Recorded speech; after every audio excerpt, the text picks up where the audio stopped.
Sometimes when we get out on the water, things just don't go our way. We get out there thinking things are going to be a great day, only to find out that we're just going to have some close calls, and those close calls are not going to wind up going our way, just like some of the things we're going to explore in this week's episode of Boneheaded Boaters of the Week.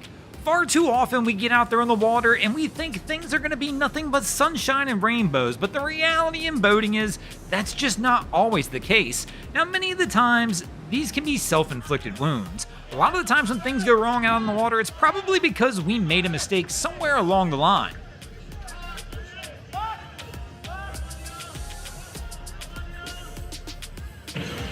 Now, these mistakes can come in many different forms and they can originate from many different methods, but one of the most common methods these mistakes will come from is just that. They are mistakes. They happen to be something we possibly forgot to do in our boating day, and it doesn't take much. Just one minor little mistake and all of a sudden it can turn into a much larger mishap that you have to deal with later in your day.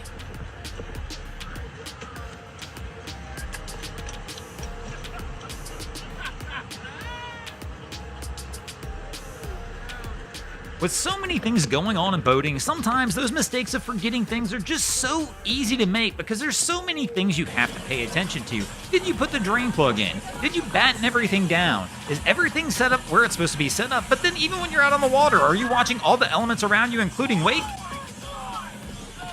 Then, of course, sometimes the things that go wrong will be no fault of your own. I mean, let's be honest, sometimes Mother Nature's gonna step in and do what Mother Nature does. And then, of course, there's gonna be those mistakes that happen because of others you run into or run into you on the water. So as a captain, what can you control? Well, that's just it. Those are the things you have to look out for as a captain. You can't worry about what Mother Nature's going to do so much or what's going to happen naturally due to natural forces and causes. All you can really worry about is the things that are under your control. The things that you can grab by the hands and say, hey, you know what? I'm not going to let this happen by taking these extra precautions to make sure everything goes a little smoother in my boating day. So when you're out there boating, you always want to make sure you're using every tool at your disposal to have the most safe experience. Using safety straps, making sure all your equipment is up to date and ready to go, making sure you have all the proper safety equipment and everything you need on your boat. Now, sometimes I know this stuff's easier said than done. I mean, we all get hyped up, especially those first warm days of the spring where we're ready to get out there on the boat, no matter what, and just roll. So sometimes it's easy just to show up at the boat, drop it in the water, and say, let's roll, without doing a few just safety or equipment checks, such as dropping it in the water and forgetting to check if your battery's even charged, and the next thing you know, you're out there on the water and you can't even get the motor started. Or one I see really commonly forgot is you put the boat up for the winter and you just leave it. You show back up in the spring, you're ready to roll, so you head out there, drop the boat in the water, but forget you never pulled the drain plug and the hole's full of water, and the next thing you know, you can't even get up on plane. Hold on to your horses. The dudes in the cabin, they're just like, I'm trying to see. Look, I'm getting there. It's a beautiful day, but I don't know where the going. Oh no. Hold on to your horses. Dude, what is wrong with that?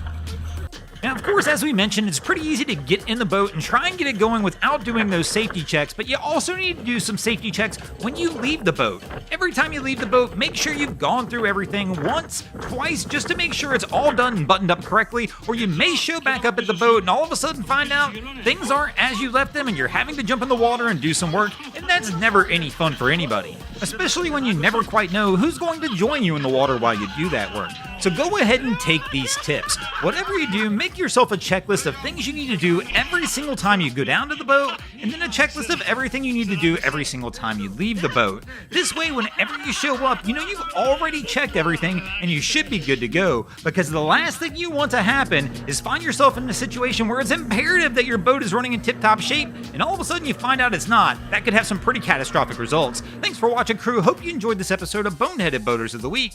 If you ever see anything crazy happening on your waterways, be sure to hit us up on Facebook or Instagram and let us know, and you might find your stories over here.